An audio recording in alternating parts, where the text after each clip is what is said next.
have um, we have a few affidavits.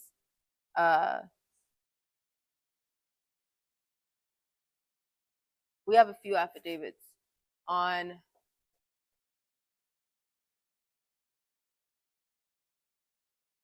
Barack Obama, Michelle Obama, hermaphrodites, um, Joseph Biden, Oprah, Lassane Outlaw,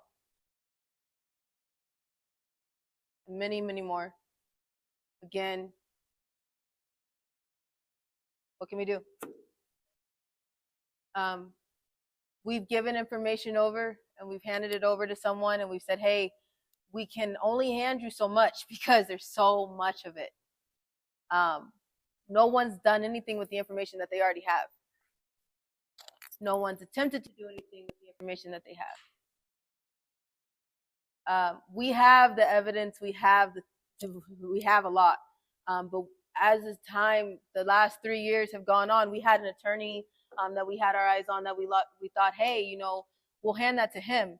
I told insurance holders that we have, God forbid we walked out of this room and something happened to us today and we were no longer alive. There's no reason to hold on to, there's no reason, if something happened to us today, there's no reason to hold on to information, AKA dead man switch. Has anybody ever heard of that?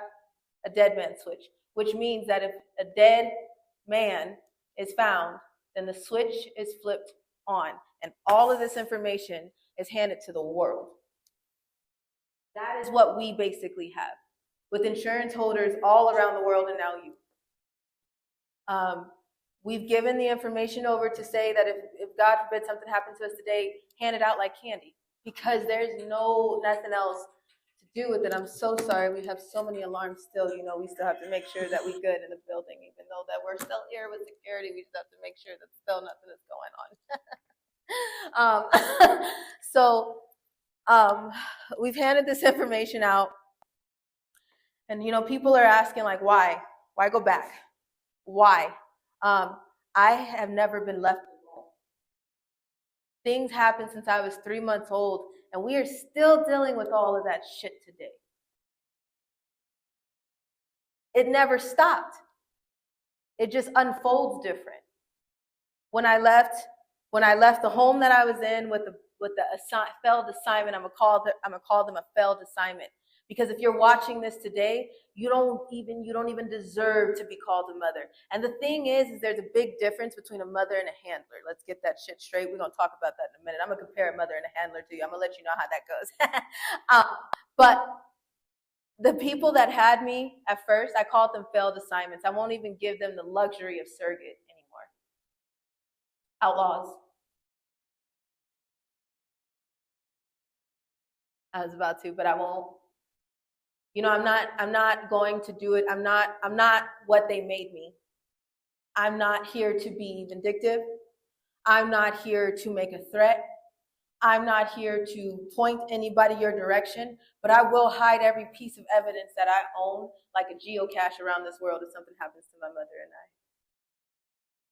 That's what I'm doing.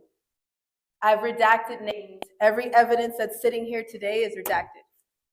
We've still redacted names. We have court orders, police reports, rape kits, sworn affidavits, CPS reports.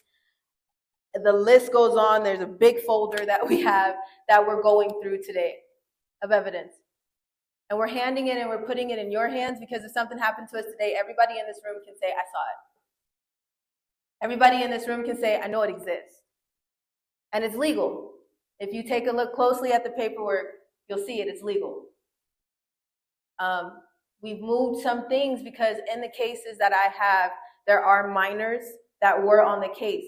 And those minors contacted me recently, one of them, and I want to talk to you too personally later on.